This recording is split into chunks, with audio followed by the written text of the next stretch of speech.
First of all, the root of sin. I printed chapter 2, verse 16, 17, where God gives the first man, the first woman, a command. You are free to eat from any tree in the garden, but you must not eat from the tree of the knowledge of good and evil, for when you eat from it, you will certainly die. And in verse 4, the serpent says to the man and the woman, you will not certainly die, for God knows that when you eat from it, your eyes will be opened. Now, what this is a direct contradiction of what God has said.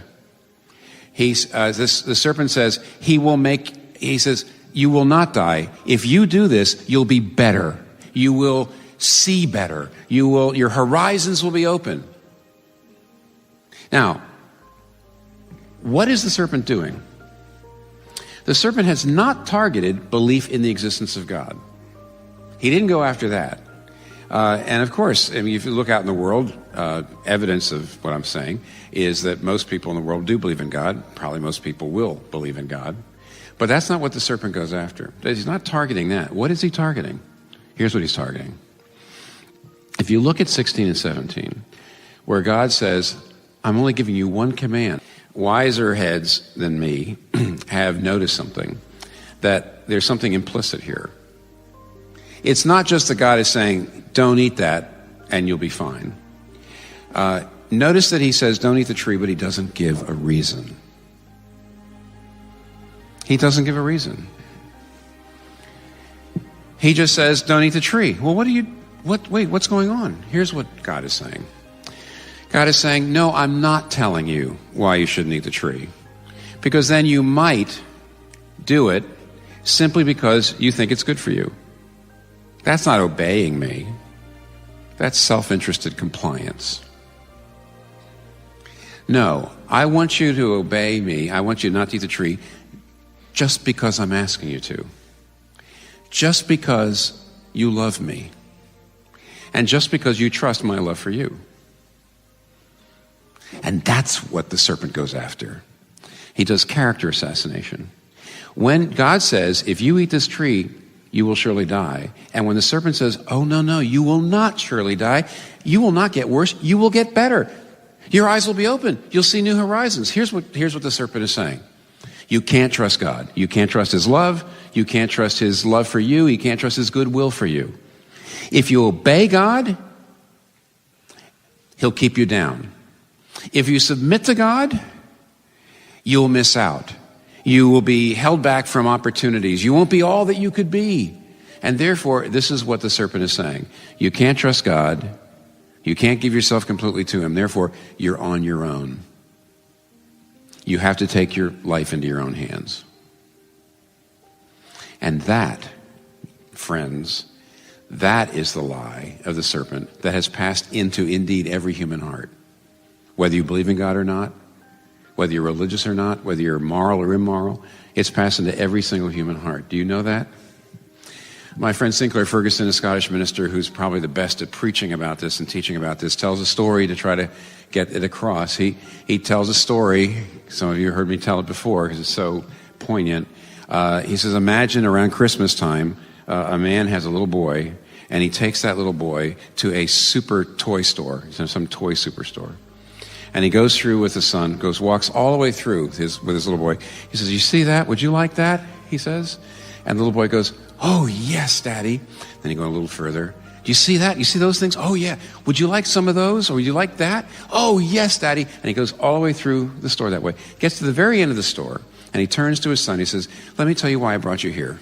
I brought you here to let you know you're not going to get any of this. I'm not going to give you anything. You see all that? You'll have none of it. Now let's go home.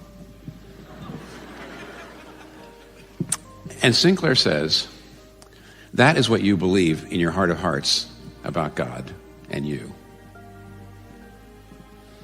If you don't understand that, if you don't know that, you won't understand yourself. That you really do not believe God has your best interest at heart. That he's never going to give you really the things you most want in life. That you might have to negotiate with him, you might have to deal with him, you might have to have some kind of relationship with him, but you can't utterly trust him because that's how God is. That you're on your own. That you're going to have to, you're going to have to take charge of your own life. You can't trust him. That is what's going in. Look, Erik Erikson, I don't understand psychology like I probably should, but Erik Erikson wrote a book called Childhood and Society, and one of it's a pretty famous book. He's a psychologist, and one of his points was that if a child doesn't learn to trust in its earliest stages, I mean, if an infant, for example, or a young child is abandoned or abused by the dominant adult, like a father or a mother or somebody like that, if they don't learn how to trust in the earliest stages of their life, all kinds of pathologies, result from that. They have problems their entire life. Now, I don't know well enough what Erikson's theories are, and whether I'm sure there's people writing all sorts of papers and books criticizing it. But here's what I do know: that is what happened to us at the beginning of history, in the deeps of time, that the human race has learned from the serpent at the heart of our heart not to trust God. And there's people all over the world. I see people out there who are working themselves to death to try to prove to themselves and others their value. And they're working themselves to death because they don't trust God's love enough to get it from that, to get it from him. Value. I see people demonizing others and tearing others down and criticizing others to bolster their own sense of self-worth. Why? Because they don't trust God enough to get that worth from him. I see people out there exhausting themselves trying to control everything, make sure their family and their children and their health and their finances, everything will be fine. Nothing will go wrong, and they're eaten up with anxiety because they don't trust the love of God enough to give them that sense of safety. No, this is the lie that's at the root of every human heart. And in a sense, it's the prereq for all the bad things that we ever do. Because we got to take life in our own hands. We got to live, we have to do it ourselves. We can't trust God to do it.